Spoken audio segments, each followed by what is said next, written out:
Welcome to Learning with Lisa, Student Success Beyond Expectations podcast with Lisa Navarra, award-winning educator, consultant, behavior specialist, author, and parent. Welcome to Student Success Beyond Expectations.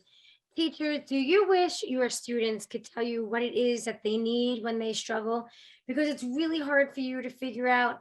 And parents, do you wish that you could just help your child learn the words that it takes so they can say, I need help with this? But instead, what your student or child may be saying is, I'm dumb and I'm stupid, and all the other kids are smarter than me, and they're so hard on themselves.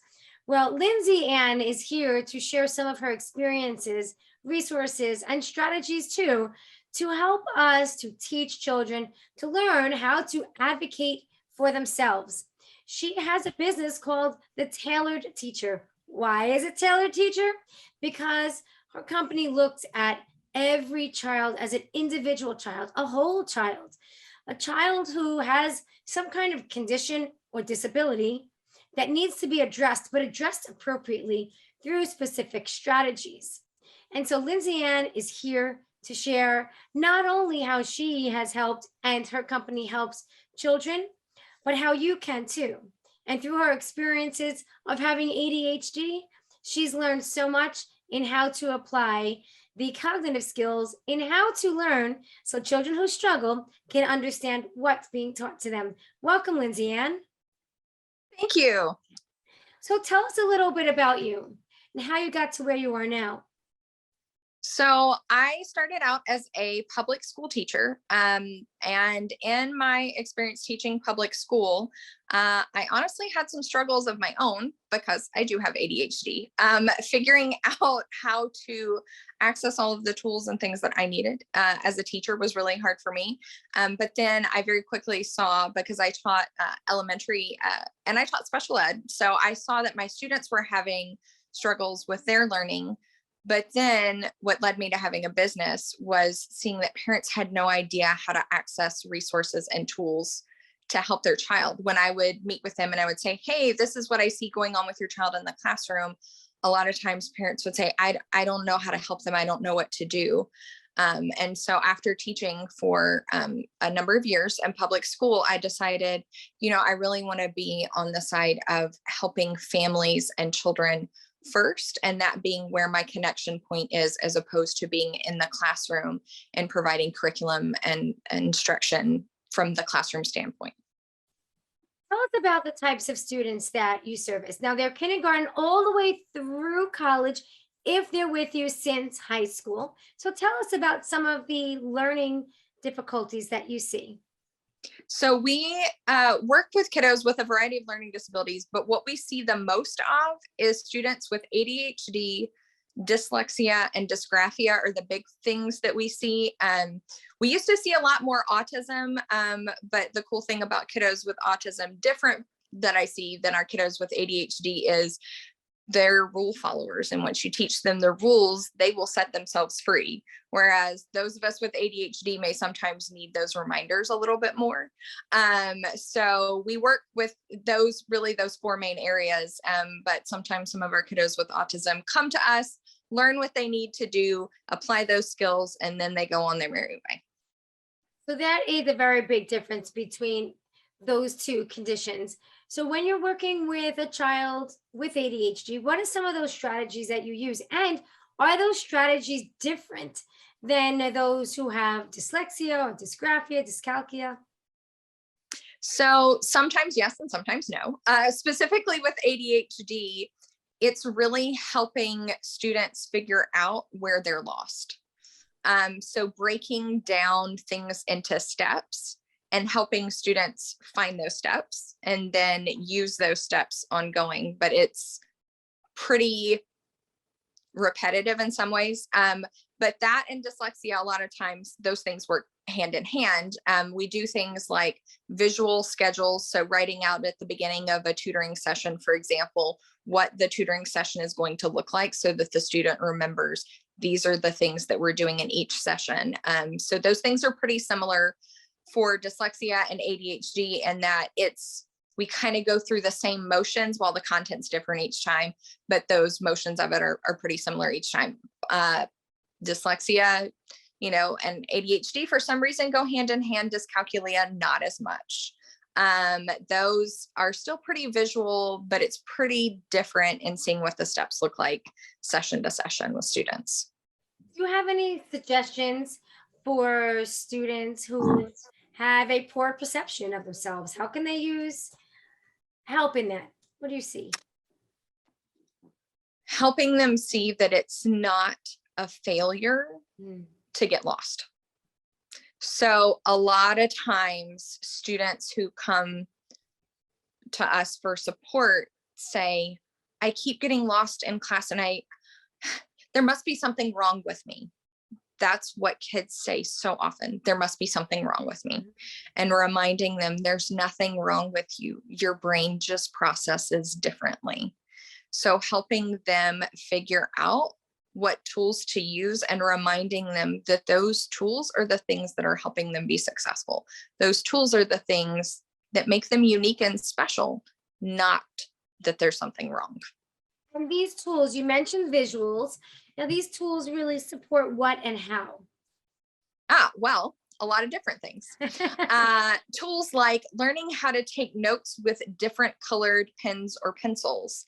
It is a good way to keep that ADHD brain focused and engaged, and also really staying on task in class. So that technically we could maybe put that in the bucket of a visual, but really it's more just a classroom tool.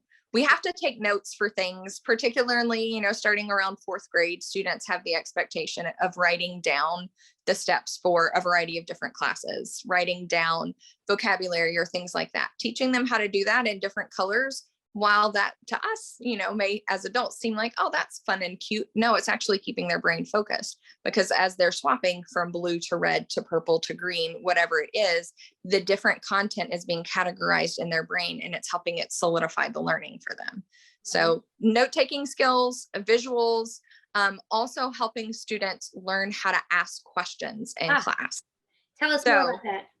Yes. So specific question stems when they get lost in the classroom are super helpful. Sorry, this is an education term, but I'll break it down for parents. Go for it. Front loading. Yes. So front loading just meaning planning ahead of time for the thing that they're going to be doing. So giving students specific types of questions to ask, such as, I think that I got lost in this step. And helping them be able, that doesn't feel like a question, but it is, because particularly in science and math, if they're lost when they're doing an experiment in science, or they're lost after the 3rd step in every single math problem, that's a question they can go to their teacher directly and say, I think I got lost in this step. Can you help me?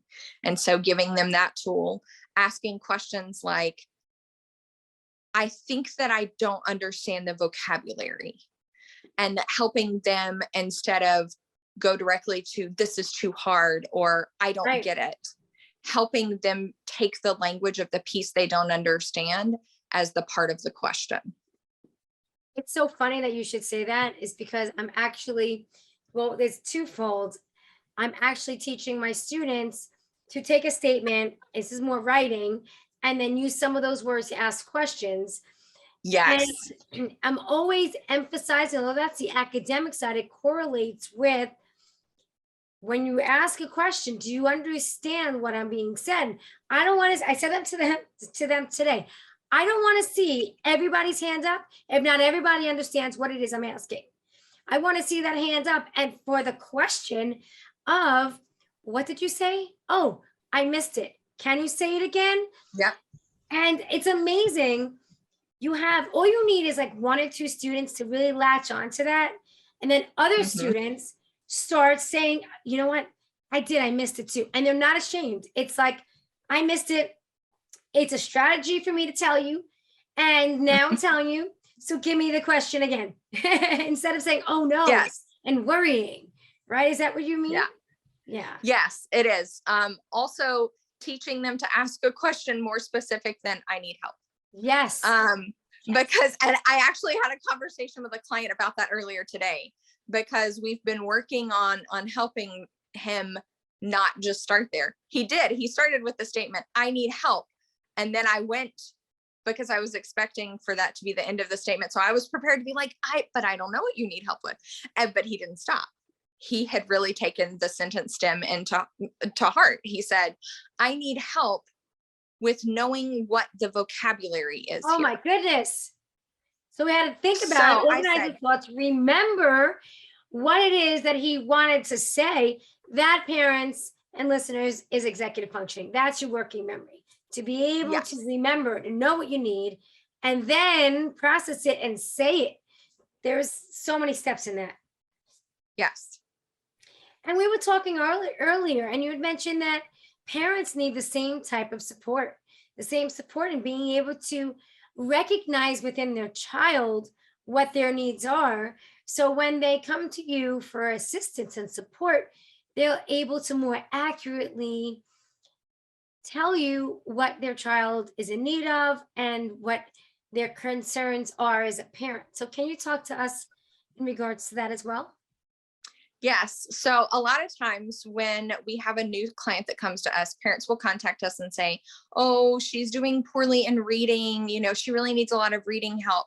So when I talk to them, okay, so do you know where she's struggling in reading? What's the struggle? Well, I don't know, but she's failing all of her assignments in reading. And so helping parents be able to, through us working with the student, usually we'll do like a reading assessment or a math assessment to find out exactly what the content gap is, but then having the student, when they miss something, explain, okay, do you know why you missed this? Or if they just say, I don't know that, being able to tell parents, I think that your child does not have the executive functioning tools to ask for help. Just like I was talking about front loading those questions for kids, a lot of times kids don't know what they don't know. Parents don't know what they don't know.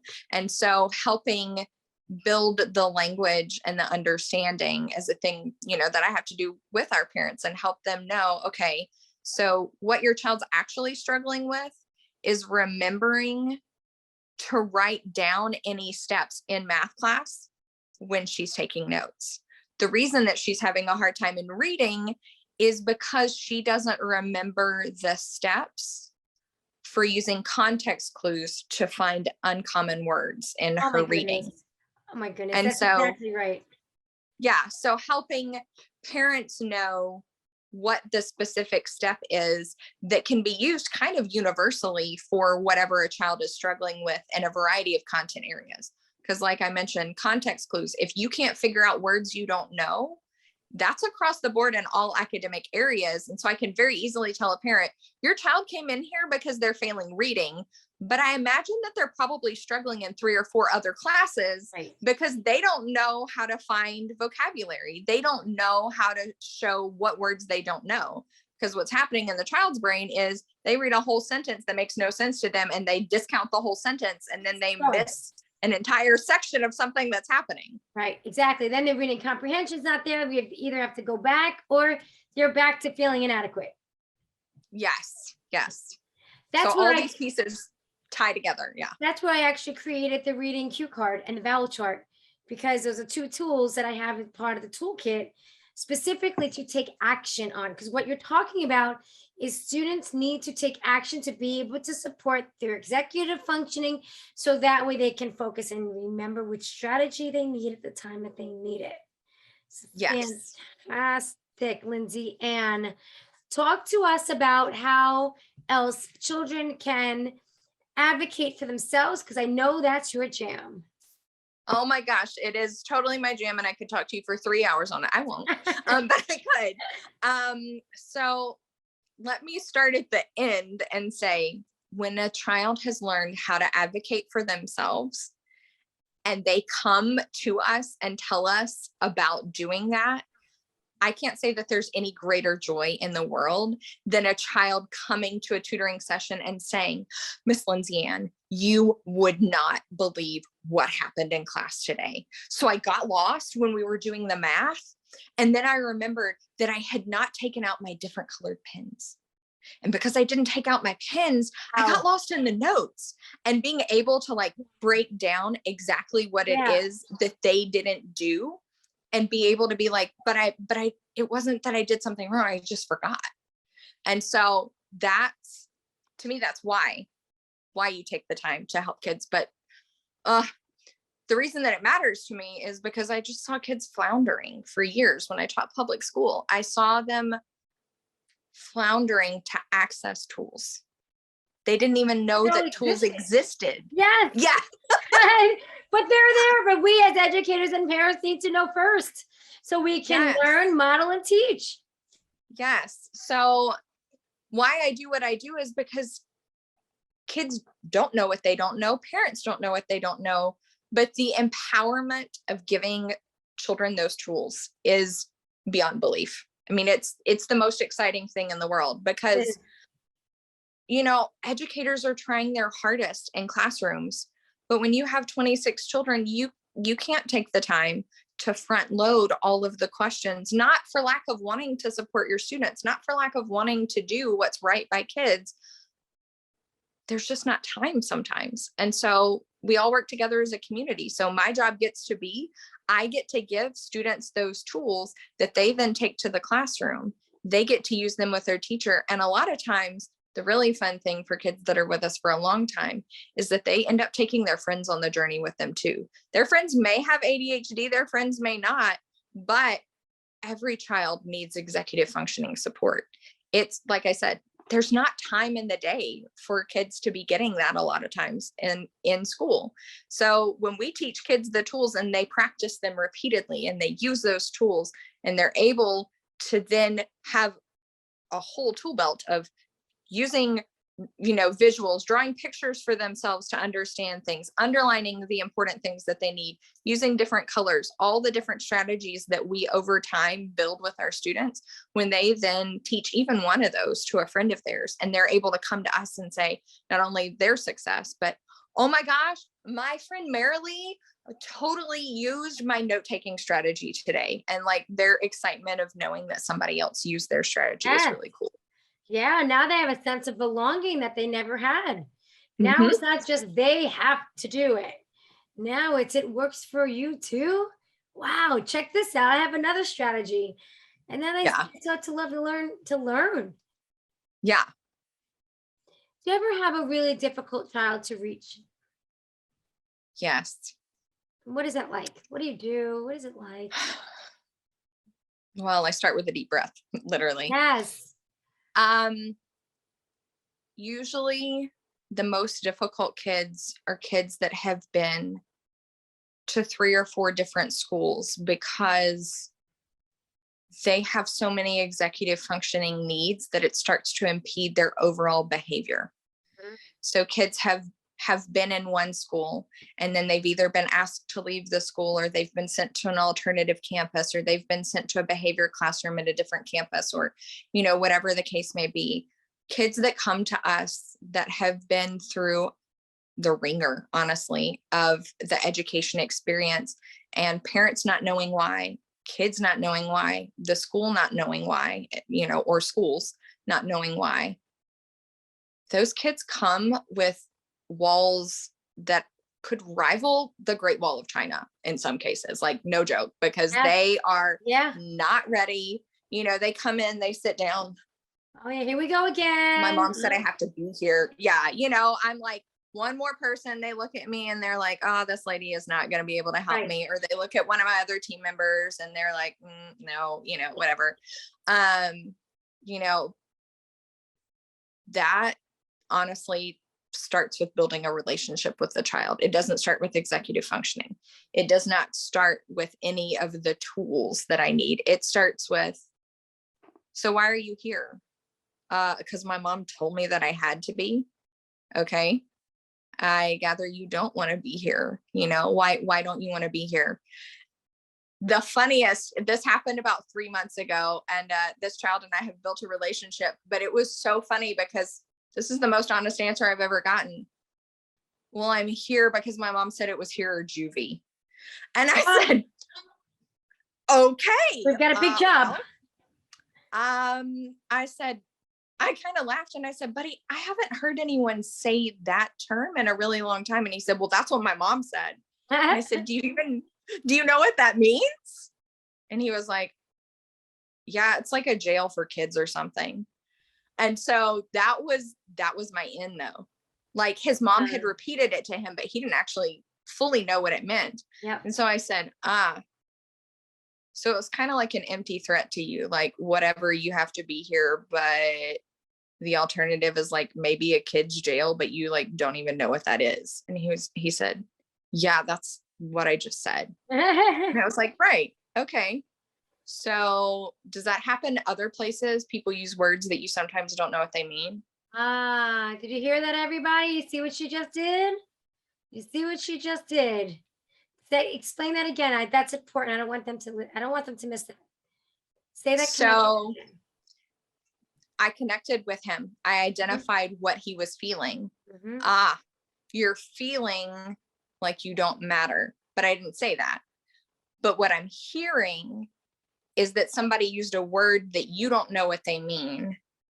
And then, so when I asked him and he said, no, I don't really know what that means, I connected that back to another experience in his life that most likely was his biggest academic struggle. Oh, does that happen other places for you? Are there other times that you hear words that you don't know what they mean? And let me be very clear. I do it in the most kind and compassionate way possible, but I don't play around with children. I don't want them to feel like I'm placating them. Right. I hear that that's frustrating for you. That must happen other times. Why don't you tell me about that frustration? So connecting with the child about the specific struggle, but then taking that struggle and being able to generalize it to other experiences and seeing if we can build a bridge together. You know, my biggest thing I tell our kids, I tell our parents, is building that bridge. So I tried to build a bridge with him. And that's honestly the best place to start a lot of times with executive functioning for kids, is building a bridge to something they do understand.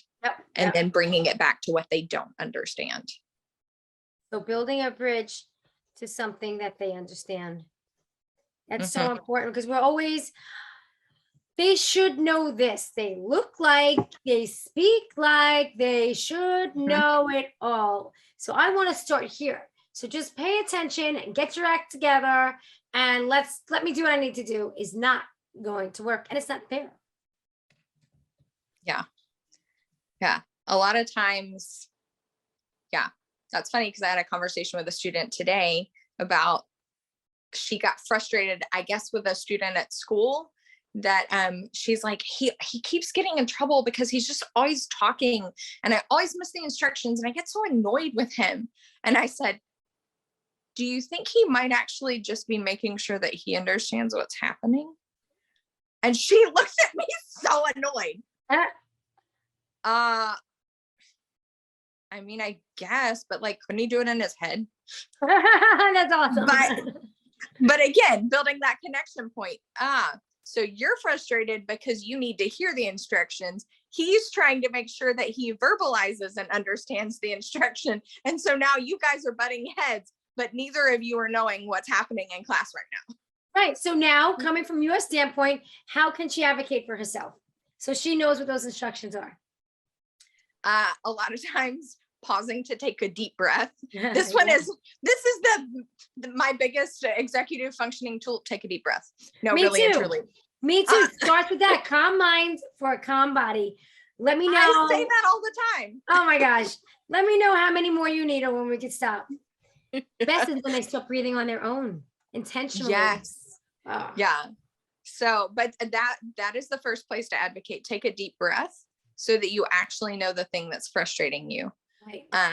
But then the thing that my biggest advocacy tool that I give students is, did you try to solve that problem before going to your teacher? So in this specific example, she's annoyed because another child is verbalizing. I said, did you ever ask him to maybe try to say it in his head? Or did you ever say, hey, no, thank you. I can't hear when you're talking.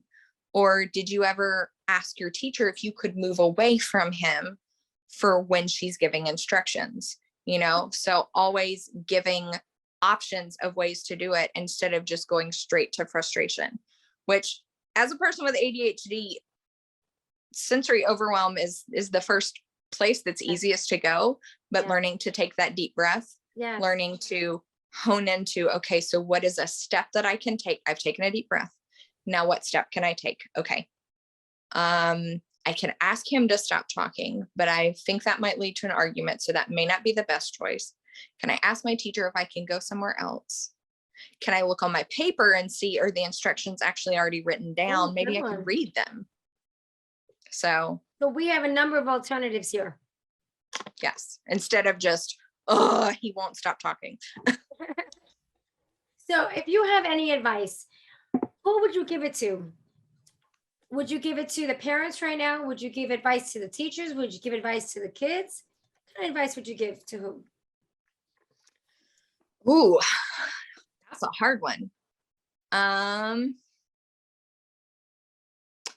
Honestly, I think I'm always going to go to kids first. Okay. I'm always going to give the advice to kids first, because there are always going to be people talking at kids, giving them ideas.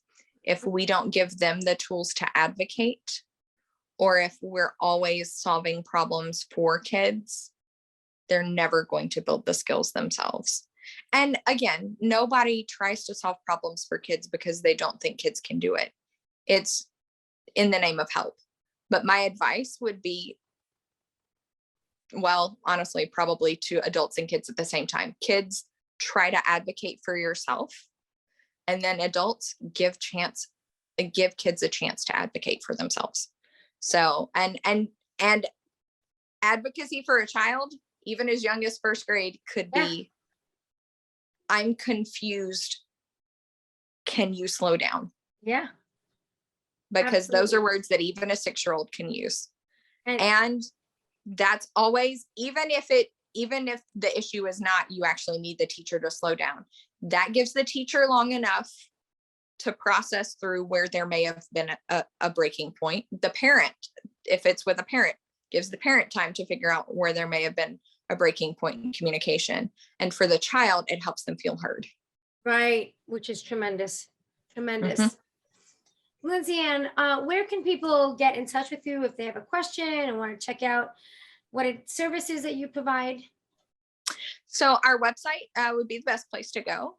It is tailoredteacherllc.com, and that's TAILORED, like you would get your pants tailored, because customized education. We have a contact us page on there.